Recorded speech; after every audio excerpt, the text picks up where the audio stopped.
എനിക്കാകെ പറയാൻ തോന്നുന്ന കാര്യങ്ങൾ ഇത്രയും പരിണിതപ്രജ്ഞരായ ആളുകളുടെ മുന്നിൽ ഒരു പ്രസംഗം ഇവിടെ കാഴ്ചവെക്കേണ്ട ആവശ്യമില്ല. ഇത് ശ്രദ്ധിക്കപ്പെടുന്ന ഒരു പുസ്തകമായിരിക്കുമെന്ന് എനിക്ക് തോന്നുന്നു. കാരണം വേറിട്ട ഒരു വ്യക്തിത്വവും ഭരണത്തിലും പ്രതിപക്ഷത്തുണ്ടായിരുന്നപ്പോഴും പൊതുപ്രവർത്തനായിരുന്നപ്പോഴും സ്ഥാപിച്ചെടുത്ത ഒരു വ്യക്തിത്വമാണ് വി എസിൻ്റെത്. എനിക്ക് വി എസ് അച്യുതാനന്ദനുമായിട്ട് ഒന്നിച്ച് ജോലി ചെയ്യാനുള്ള അവസരം ഉണ്ടായില്ല. കാരണം അദ്ദേഹം അധികാരത്തിൽ വന്ന സമയം ഞാൻ കേന്ദ്ര ഡെപ്യൂട്ടേഷനിൽ പോയി. അദ്ദേഹം അധികാരത്തിൽ നിന്ന് പുറത്തു പോകാൻ മാസങ്ങൾ ബാക്കിയിരിക്കുകയാണ് ഇവിടെ വന്നത്. 2 3 വട്ടമേ ഞങ്ങൾ തമ്മിൽ നേരിട്ട് ഭരണകർത്താവായിരുന്നപ്പോൾ കണ്ടിട്ടുള്ളൂ. പ്രതിപക്ഷ നേതാവായിരുന്നപ്പോൾ കണ്ടിട്ടുണ്ട്. അദ്ദേഹം എന്നെ യൂണിവേഴ്സിറ്റിയിൽ നിന്ന് പുറത്താക്കണമെന്ന് പറഞ്ഞ് സമരം നടത്താനും പിക്കറ്റ് ചെയ്യാനും എല്ലാം അവിടെ വന്നിട്ടുണ്ട്. പ്രതിപക്ഷ നേതാവെന്ന നിലയിൽ കുറച്ചും കൂടി പരിചയമുണ്ട്. യൂണിവേഴ്സിറ്റി ക്യാമ്പസിൽ കയറുന്നതിന് അദ്ദേഹത്തിന് ഞാൻ നിരോധനം ഏർപ്പെടുത്തിയിട്ടുണ്ട് അതിനകത്ത് കയറുന്നതിന്. അപ്പോൾ അദ്ദേഹം തിരിച്ചു വന്നതിന് ശേഷം എനിക്കെതിരെ അതിന് വിജിലൻസ് അന്വേഷണം നടത്തുന്ന പറഞ്ഞാൽ അദ്ദേഹത്തിൻ്റെ സുഖസിദ്ധമായ ശൈലിയിൽ ഒരു പരാതി കൊടുത്തു. അപ്പോൾ അതിന് ഗ്രൗണ്ടായിട്ട് പറഞ്ഞിരുന്നത് ഇയാളൊരു മഹാ അഹങ്കാരിയാണ്, അഹങ്കാരി കൂടിയാണ് എന്ന് പറഞ്ഞിരുന്നു. ഞാൻ രക്ഷപ്പെട്ടത് അതുകൊണ്ടാണ്. കാരണം ഞാനതിന് റിജോയിൻഡർ കൊടുത്തപ്പോൾ ഞാനതിൽ എഴുതി അഹങ്കാരത്തിനുള്ള ചികിത്സ പ്രിവെൻഷൻ ഓഫ് കറപ്ഷൻ ആക്ട് ഇല്ല, അതുപോലെ കൗൺസിലിംഗ് നടത്താനൊക്കെ പറ്റുള്ളൂ. പിന്നെ ഞാൻ നോക്കിയപ്പോൾ അത്യാവശ്യം അഹങ്കാരികളായ ആളുകളാണ് അദ്ദേഹത്തിൻ്റെ കൂടെ വർക്ക് ചെയ്തിട്ടുള്ളവർ. ചിലരൊക്കെ ഇരിപ്പുണ്ടല്ലോ. അഹങ്കാരം എന്ന് പറഞ്ഞുകൂടാ, ഒരു ഔദ്ധത്യം അല്ലേ, അവർ പിടിച്ച് അങ്ങനെയൊക്കെ അത് രക്ഷപ്പെട്ടു പോയത് ഓർക്കുന്നുണ്ട്. അപ്പോൾ ആദ്യ പുസ്തകത്തിന് അങ്ങേയറ്റത്തെ ഭാവുകങ്ങൾ നേരുന്നു. എഴുതുന്ന എല്ലാവരുടെയും ആസ്പിറേഷൻ പുസ്തകം വായിക്കപ്പെടണം എന്നുള്ളതാണ്. ചില പുസ്തകങ്ങൾ എഴുതിയതുകൊണ്ട് തന്നെ പുസ്തകം വായിക്കപ്പെടുകയും വിറ്റുപോവുകയും ചെയ്യുമ്പോൾ നമുക്ക് സന്തോഷമുണ്ട്. ആകെ എനിക്ക് കൂട്ടിച്ചേർത്ത് പറയാൻ തോന്നുന്ന ഒരേ ഒരു കാര്യം, ഇവിടെ ശ്രീകുമാർ പറഞ്ഞു. ശ്രീകുമാറിനെ ഓർക്കാൻ എനിക്ക് സന്തോഷമുണ്ട്. എൻ്റെ പുസ്തകങ്ങൾ പ്രസിദ്ധീകരിച്ചിട്ടുണ്ട് ശ്രീകുമാർ. പിന്നെ അദ്ദേഹം എനിക്ക് തോന്നുന്നു ഇപ്പോൾ രാഷ്ട്രീയക്കാരുടെ ബയോഗ്രഫികളും അതിൻ്റെ പബ്ലിക്കേഷനിൽ ഇപ്പോൾ സ്പെഷ്യലൈസ് ചെയ്യുന്നൊരു സംശയം. അതിൻ്റെ ഭാഗമായിട്ട് ഇടയ്ക്കിടയ്ക്ക് വാർത്തയിലൊക്കെ വരാറുമുണ്ട് ചില, അല്ലേ, പ്രസിദ്ധീകരിച്ച് കഴിയുമ്പോൾ ചിലർ പറയും ഇത് ഞാൻ എഴുതിയല്ലെന്ന്. അത് വേറെ ഒക്കുപേഷണൽ ഹസാർഡാണ്. ഏതായാലും എനിക്ക് പരാമർശിക്കാൻ തോന്നിയ കാര്യം, 4 തൂണുകളും ദുർബലമായി വരുന്നു എന്ന് ശ്രീകുമാർ പറഞ്ഞെന്ന് തോന്നുന്നു. ആമുഖ ജനാധിപത്യത്തിൻ്റെ 4 തൂണുകളും ദുർബലമായി എന്നുള്ള. എനിക്ക് മനസ്സിൽ തോന്നിയ ഒരു ചോദ്യം, എന്താണ് ജനാധിപത്യത്തിൽ ശക്തമായി വന്നുകൊണ്ടിരിക്കുന്നത്? വളരെ ഇൻട്രസ്റ്റിംഗ് ആയിട്ടുള്ളൊരു ലൈൻ ഓഫ് തോട്ടായിരിക്കും. ഉത്തരവൊന്നും പറഞ്ഞ് കുഴപ്പത്തിലാകാൻ ഞാൻ തയ്യാറല്ല. അപ്പോൾ അത് പിന്നെ ബിസിനസ്സിൻ്റെയും ധനശക്തിയുടെയും പ്രയോഗം രാഷ്ട്രീയത്തിൽ കൂടി വരുന്നതാണോ, കയ്യൂക്ക് കൂടി വരുന്നതാണോ, കാര്യങ്ങൾ സമഗ്രമായിട്ട് മനസ്സിലാക്കുന്ന ആളുകൾ പൊതുരംഗത്ത് കുറയുന്നത് കൊണ്ടാണോ, പൊതുവെ ഒരു ഇൻടോളറൻസ് എന്തായാലും വർദ്ധിച്ചിട്ടുണ്ട്. കാരണം എഴുതപ്പെടുന്ന വാക്കിനോടും പറയപ്പെടുന്ന കാര്യങ്ങളോടും നമ്മളിപ്പോൾ പ്രതികരിക്കുന്നത് ഒരു തരം പ്രതികാര ബുദ്ധി എന്ന് പറയാവോ, അത് നമ്മുടെ പീനൽ സ്റ്റാറ്റ്യൂട്ടിൻ്റെ സാധ്യതകളെല്ലാം പ്രയോജനപ്പെടുത്തിക്കൊണ്ടാണ് അത് ശ്രദ്ധയിൽ വരുന്നുണ്ട്. ഇപ്പോൾ അത് ഞാൻ ആവർത്തിച്ച് പറയേണ്ട ആവശ്യമില്ല. എസ്റ്റാബ്ലിഷ് ജേർണലിസ്റ്റുകൾക്ക് തന്നെ വന്നിട്ടുള്ള പല എക്സ്പീരിയൻസുകളും പ്രമുഖ മാധ്യമങ്ങളുള്ളവർക്ക് അടുത്ത പല വർഷങ്ങളിൽ വന്ന എക്സ്പീരിയൻസിൽ അതെല്ലാം അടങ്ങിയിട്ടുണ്ട്. അപ്പോൾ ഇതെല്ലാം നമ്മൾ മെച്ചപ്പെടുത്തുക എന്നുള്ളതാണ് നമ്മുടെ ജനാധിപത്യം സമ്പുഷ്ടമാക്കാനുള്ള ഒരു മാർഗം. ശ്രീ സുരേഷിനെ കുറിച്ച് ഒരു വാക്ക് പറയാതിരിക്കാൻ കഴിയില്ല. ശ്രീ സുരേഷ് പ്രിമച്ചുറായിട്ട് IAS ഇന്ന് 2016 റിട്ടയർ ചെയ്ത് പോവുകയാണ്. അതിന് മുമ്പ് നടന്ന സംഭവങ്ങളും എനിക്ക് ഇന്നലത്തെ പോലെ ഓർമ്മയുണ്ട്. അദ്ദേഹത്തിനെ യാതൊരു കാരണവശാലും പ്രിൻസിപ്പൽ സെക്രട്ടറിയായിട്ട് പ്രൊമോട്ട് ചെയ്യുകയില്ല എന്ന് തിരുവനന്തപുരത്ത് ഒരാൾ ശപഥമെടുത്തു. ശപഥം എന്ന് പറയുമ്പോൾ ഭയങ്കര ശപഥമാണ്. എൻ്റെ അടുത്ത് കൂടിയാണ് പറഞ്ഞത്, ഒരു കാരണവശാലും സുരേഷ് പ്രിൻസിപ്പൽ സെക്രട്ടറി ആകുന്ന പ്രശ്നമില്ല. അത് ഞാൻ പറഞ്ഞു താങ്കൾക്ക് തന്നെ ആ പ്രൊമോഷൻ ഉത്തരവ് ഒപ്പുവെക്കാനുള്ള ഭാഗ്യം ഉണ്ടാവുമെന്ന് ഞാൻ ഉറപ്പ് തരുന്നു എന്ന് പറഞ്ഞിട്ട് ഞാൻ അവിടെ നിന്ന് ഇറങ്ങിപ്പോയി. നമ്മൾ ചെയ്യുകയും ചെയ്തു. അപ്പോൾ ഞങ്ങൾ തമ്മിലുള്ള ബന്ധം ആ പ്രൊമോഷൻ്റെ അതിൻ്റെ പിന്നാമ്പുറത്ത് കഥകളൊന്നും ഞാൻ പറയാനായിട്ട് തയ്യാറാകുന്നില്ല. അത് നമ്മുടെ ജനാധിപത്യത്തിൻ്റെ ഒരു സൗന്ദര്യമാണ്.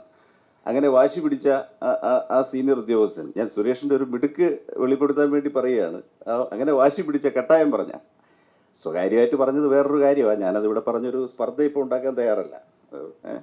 അങ്ങനെ ഒരുത്തന്നെ ഞാനിപ്പോൾ ഇവിടെ പ്രിൻസിപ്പൽ സെക്രട്ടറി ആക്കാനൊന്നും പോകുന്നില്ല എന്ന് പറഞ്ഞു. ഞാൻ പറഞ്ഞു കടലാസ് റെഡിയാക്കി വെച്ചോ, അത് ഒപ്പിടേണ്ടി വരും എന്ന് പറഞ്ഞു. അവിടെ നിന്ന് പോരുന്നു. ഒരു 2-3 ദിവസം കഴിഞ്ഞപ്പോൾ സുരേഷിൻ്റെ ഒരു സ്വാധീനത്തിൻ്റെ ലക്ഷണമാണ് ഞാൻ പറയുന്നത്.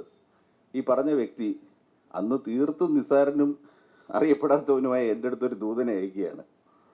ഒരു സന്ധി വേണം, എന്താ വേണ്ടത് എന്ന്. അപ്പോൾ ചില്ലറക്കാരനല്ലെന്ന് മനസ്സിലായല്ലോ, അതാണ് സുരേഷ്. അപ്പോൾ ഒറ്റ കാര്യം കൂടി പറഞ്ഞുകൊണ്ട് അവസാനിപ്പിക്കാം. ഒരു വിവാദം ഉണ്ടാക്കാൻ പറയുന്നതല്ല. എനിക്ക് തോന്നിയ ലളിതമായ ഒരു കാര്യം, ഈ നമ്മുടെ ഡെമോക്രസി വിജയിക്കണമെങ്കിൽ നമ്മളെല്ലാവരും അതിനെക്കുറിച്ച് കൂടുതൽ പഠിക്കണമെന്നുള്ളതാണ് സിവിൽ സർവീസിലൊരു 3 പതിറ്റാണ്ട് പൂർത്തിയാക്കുന്ന എനിക്ക് പറയാനുള്ളത്, റിക്വസ്റ്റ് ചെയ്യാനുള്ളത്. കാരണം ഇതിൻ്റെ ഒരുപാട് ഡൈനമിക്സ്, ഇതിൻ്റെ മെക്കാനിക്സ് സത്യത്തിൽ ഏർപ്പെടുന്ന ആളുകളുടെ ശ്രദ്ധയിലുണ്ടാവില്ല. ഞാനൊരു ചെറിയ എക്സാമ്പിൾ മാത്രം പറഞ്ഞുകൊണ്ട് ഈ ചെറിയ വാചകങ്ങൾ അവസാനിപ്പിക്കാം. ഒരു സിവിൽ സർവൻ്റ് എന്നുള്ള നിലയിൽ നമ്മൾ നേരിടുന്ന ചില ബുദ്ധിമുട്ടുകൾ.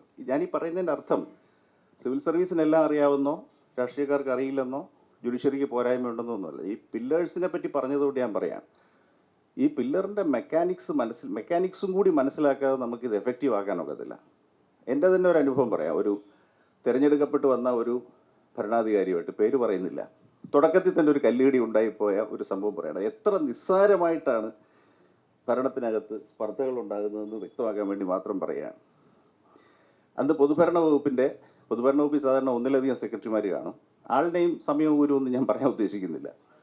പൊതുഭരണ വകുപ്പിൻ്റെ ഒരു വിഭാഗത്തിൻ്റെ സെക്രട്ടറിയാണ് ഞാൻ. അപ്പോൾ ഈ അവിടുത്തെ മൈനർ വകുപ്പുകളുടെ ഒരു വാർഷിക പ്രകടന റിപ്പോർട്ട് നിയമസഭയിൽ വെക്കേണ്ടതുണ്ട്. എല്ലാ വകുപ്പും വെക്കും. അതിൽ എന്തെങ്കിലും അർത്ഥമുണ്ടോ, ആരെങ്കിലും ഇത് വായിക്കുന്നുണ്ടോ എന്ന് എനിക്കറിയില്ല. 200 പകർപ്പ് ഈ റിപ്പോർട്ട് നിയമസഭയിൽ വെക്കുന്ന ഒരു ഏർപ്പാട് എല്ലാ വർഷവും ഉണ്ട്. പുതുതായിട്ട് വന്ന ഒരു ഭരണാധികാരിക്ക് ഈ ഫയൽ പോയപ്പം ഞാനതിൻ്റെ കവർ നോട്ടിൽ എഴുതി, റിപ്പോർട്ടിൻ്റെ അസൽ പകർപ്പുകൾ 2 ഒപ്പിട്ട് അംഗീകരിക്കേണ്ടതാണ് എന്ന് എഴുതി. അത് എന്തുകൊണ്ട് ഞാൻ എഴുതിയെന്ന് ചോദിച്ചാൽ, ഈ മിനിസ്റ്ററുടെ ഇങ്കിലുള്ള സിഗ്നേച്ചർ ഇല്ലാതെ അത് നിയമസഭയുടെ സെക്രട്ടേറിയറ്റ് എടുക്കത്തില്ല. സെക്രട്ടറിക്ക് സർട്ടിഫൈ ചെയ്യാൻ പറ്റത്തില്ല ആ റിപ്പോർട്ട്. അത് അവരുടെ നിയമമാണ്. ഒറിജിനൽ 2 പകർപ്പ് ഒപ്പിടണമെന്ന്. ഈ ഫയല് അദ്ദേഹം കണ്ടപാടെ അദ്ദേഹത്തിൻ്റെ സെക്രട്ടറി എന്നെ വിളിച്ചു. എന്നിട്ട് ചോദിച്ചു, എന്തിനാണ് അദ്ദേഹം ഒപ്പിടണം എന്ന് എഴുതിയത്? ഇഷ്ടപ്പെട്ടില്ല. അപ്പോൾ ഞാൻ പറഞ്ഞു, ഒപ്പിടേണ്ടതുകൊണ്ട്. അപ്പോൾ പറഞ്ഞു, സാറിന് അത് ഇഷ്ടപ്പെട്ടില്ല, സാർ ഒപ്പിടില്ല എന്ന് പറഞ്ഞു. അപ്പോൾ സ്വാഭാവികമായിട്ട് ഞാനപ്പോൾ ഒരു ഉപന്യസിക്കേണ്ടതാണ്. എന്താണ്, നിയമസഭാ ചട്ടം അനുസരിച്ച് 2 കോപ്പി എങ്കിലും ഒപ്പിടേണ്ടതാണെന്ന് പറയേണ്ടതാണ്. എൻ്റെ ഒരു രീതിക്ക് ഞാൻ പറഞ്ഞു, എന്നാൽ ഒപ്പിടണ്ട എന്ന് പറഞ്ഞു. കുറച്ച് ദിവസം കഴിഞ്ഞപ്പോൾ അഡീഷണൽ സെക്രട്ടറിയുടെ അടുത്ത് വന്ന് ചോദിച്ചു, ഈ ഒപ്പിടാത്ത റിപ്പോർട്ട് നമ്മൾ എങ്ങനെ നിയമസഭയ്ക്ക് അയക്കും, അത് തിരിച്ചിങ്ങ് വരത്തില്ലേ എന്ന് പറഞ്ഞു. ഞാൻ പറഞ്ഞത്, തിരിച്ചു വരട്ടെ, വരുമ്പോൾ നിയമസഭ അത് എന്തുകൊണ്ട് റിജക്റ്റ് ചെയ്തു എന്നുള്ള വെച്ചിട്ട് നിങ്ങൾ കവർ നോട്ട് വെച്ച് 2ാമത് പ്രസൻറ്റ് ചെയ്യുക. ഇതൊരു വലിയ തർക്കമായിട്ട് വളർന്നു. നിങ്ങൾ വിശ്വസിക്കൂല, ഏതാണ്ട് ഒരു 3-4 മാസം ഒപ്പിടുമെന്നും ഒപ്പിടത്തില്ലെന്നും തർക്കം ഇതിനകത്ത് വളർന്നു. വളരെ ലളിതമായ കാര്യം എന്ന് പറയുന്നത്, നമ്മൾ ലെജിസ്ലേറ്റർ ആയിരിക്കുമ്പോൾ വേണമെങ്കിൽ ചോദിക്കാം, നിങ്ങൾക്കത് പറഞ്ഞു കൊടുക്കാൻ പാടില്ലായിരുന്നോ? പക്ഷെ ഞാൻ ഓർത്തു, ഞാൻ ഈ നിയമസഭാ ചട്ടം കോട്ട് ചെയ്തിട്ട് ഇതുകൊണ്ടാണ് ഒപ്പിടേണ്ടി വരുന്നതെന്നല്ല എഴുതിയാൽ അതും ഒരു ഇൻസൾട്ടിൻ്റെ ലെവലിലോട്ട് പോകില്ലേ? അപ്പം ചട്ടം അറിഞ്ഞുകൂടാ, നിങ്ങൾ ചട്ടം അറിയാതെ പ്രവർത്തിക്കുകയാണെന്ന് ഞാൻ അക്യൂസ് ചെയ്യുന്ന പോലെ ഇരിക്കും. ഇതൊക്കെ ധർമ്മസങ്കടങ്ങളാണ്. അത് എനിക്ക് തോന്നുന്നത്, ഞാൻ ആ വകുപ്പിൽ നിന്ന് മാറിയിട്ട് തർക്കം തുടർന്നു.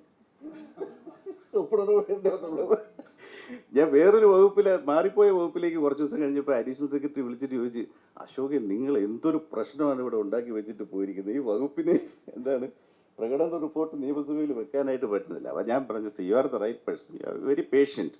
നിങ്ങൾ പോയിട്ട് ഇതൊരു സ്റ്റാറ്റ്യൂട്ടറി റിക്വയർമെൻ്റ് ആണെന്ന് ആ വ്യക്തിയെ പറഞ്ഞ് എങ്ങനെയെങ്കിലും അത് മനസ്സിലാക്കി എടുത്തിട്ട് അവരൊപ്പ് വാങ്ങിച്ചിട്ട് അതവിടെ ഫയൽ ചെയ്യുക. അങ്ങനെ അവസാനം ഫയൽ ചെയ്തിട്ടാണ് ആ ഇഷ്യൂ റിസോൾവ് ചെയ്തത്. അപ്പോൾ ഞാനീ പറഞ്ഞത് ചെറിയ കാര്യങ്ങളായിരിക്കാം, പക്ഷേ നമുക്ക് ഇതിൻ്റെ മെക്കാനിക്സ് നമ്മൾ ശ്രദ്ധിക്കേണ്ട ഒരു സമയമാണ്. അത് ഞാൻ പ്രത്യേകിച്ച് പറഞ്ഞത്, പുതിയ ഗവൺമെൻറ് ഫോം ചെയ്ത് വന്നിരിക്കുന്നു, എല്ലാവർക്കും പഠിക്കാനുള്ളൊരു സമയമാണ്.